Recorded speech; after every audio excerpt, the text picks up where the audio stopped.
ಮಾಡ್ಯಾನೇನ್ರಿ ದೇಶನಾಗ? ಅವ್ರಿಗೆ ಪಾಕಿಸ್ತಾನ ತವಾಗಿ ಹೊಡೆದುಕೊಟ್ಟೈತಲ್ಲ. ನೆಹರು ಮಾಡಿದ ದೊಡ್ಡ ದೊಡ್ಡ ಅನಾಹುತ ಅಂದ್ರೆ ಈ ದೇಶನಾಗ ವಕಫ್ ಅನ್ನುವಂಥದ್ದು ಒಂದು ಕರಾಳ ಒಂದು ಕಾನೂನು ತಗೊಂಡ್ಬಂದು ನಮ್ಮ ದೇಶದ 12 ಲಕ್ಷ ಎಕರೆಗಿಂತ ಹೆಚ್ಚು, ಕರ್ನಾಟಕದಲ್ಲಿ 56,000 ಎಕರೆಗಿಂತ ಹೆಚ್ಚು ಇವತ್ತು ಹಿಂದೂಗಳ ಜಮೀನುಗಳಲ್ಲಿಯೂ ಸಹ ವಕಫ್ ಅಂತೇಳಿ ಕೂರಿಸ್ತಾ ಇದ್ದಾರೆ.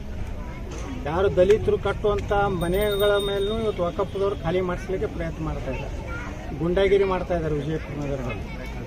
ಈ ರೀತಿ ಆ ಕಾನೂನು ಪೂರ್ತಿ ಸಂಪೂರ್ಣವಾಗಿ ದೇಶದಿಂದ ಕಿತ್ತಾಕಬೇಕು. ಅದನ್ನೆಲ್ಲ ಕಂದಾಯ ಇಲಾಖೆ ಭಾರತ ಸರ್ಕಾರ ತಗೊಂಡು ಎಲ್ಲ ರಾಜ್ಯಗಳ ಕಂದಾಯ ಇಲಾಖೆಗೆ ಅದನ್ನು ಹಸ್ತಾಂತರ ಮಾಡಬೇಕು. ಅಲ್ಲಿ ಎಲ್ಲೆಲ್ಲಿ ದಲಿತರಿಗೆ ಹಿಂದುಳಿದವ್ರಿಗೆ ಯಾರು ಮನೆ ವಸತಿ ರೈತರು ಈ ದೇಶನಾಗ ಅದಾರ ಅವ್ರಿಗೆಲ್ಲ ಒಳ್ಳೆ ಮನೆಗಳನ್ನು ಕಟ್ಟಿಕೊಡಬೇಕು. ವಕಫ್ ಈ ದೇಶದ ಹಿಂದಿನ ನೆಹರು ಮಾಡಿದಂಥ ದೊಡ್ಡ ತಪ್ಪನ್ನು ನಾವು ಎಲ್ಲ ತಿದ್ದಬೇಕಾಗಿದೆ. ಬಾಬಾ ಸಾಹೇಬ್ ಅಂಬೇಡ್ಕರ್ ಅವ್ರ ನನಸು ಮಾಡಬೇಕಾಗಿದೆ. ಹಂಗೆ ಕಾಶ್ಮೀರ 370 ನಾವು ತೆಗೆದೀವಿ, ಅಯೋಧ್ಯ ರಾಮ ಮಂದಿರ ಕಟ್ಟಿದೀವಿ.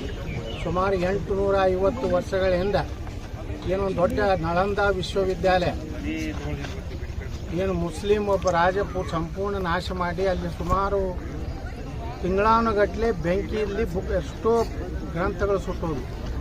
ಅಂಥದನ್ನು ನಮ್ಮ ಪ್ರಧಾನಮಂತ್ರಿಗಳು 850 ವರ್ಷದ ಆ ಒಂದು ಭವ್ಯವಾದಂಥ ವಿಶ್ವವಿದ್ಯಾಲಯ ಮತ್ತೊಮ್ಮೆ ನಿರ್ಮಾಣ ಮಾಡಿ ಭಾರತದ ಭವ್ಯ ಒಂದು ಜಗತ್ತಿಗೆ ತೋರಿಸೋಂಥ ಕೆಲಸ ಇವತ್ತು ಮಾಡಿದ್ದಾರೆ. ಅದೇ ರೀತಿ ನಾನು ಭಾರತದ ಪ್ರಧಾನಮಂತ್ರಿಗಳ ಪತ್ರ ಬರೆದಿದ್ದೇನೆ. ಈ ವಕಫ್ ಕಾನೂನನ್ನು ದೇಶದಿಂದ ರದ್ದು ಮಾಡಬೇಕು. ಇಡೀ 12 ಲಕ್ಷ ಎಕರೆ ನಮ್ಮ ಭಾರತದ ನಾಗರಿಕರ ಆಸ್ತಿ, ಇದು ಯಾವ ಮುಸ್ಲಿಮರ ಆಸ್ತಿ ಅಲ್ಲ. ಮುಸ್ಲಿಮರ ಆಸ್ತಿ ಗಾಂಧಿ ಮತ್ತು ನೆಹರು ಪಾಕಿಸ್ತಾನ ಅನ್ನುವಂಥ ಒಂದು ಕರಾಳ ದೇಶವನ್ನು ಮಾಡಿ ಕೊಟ್ಟಿದ್ದಾರೆ.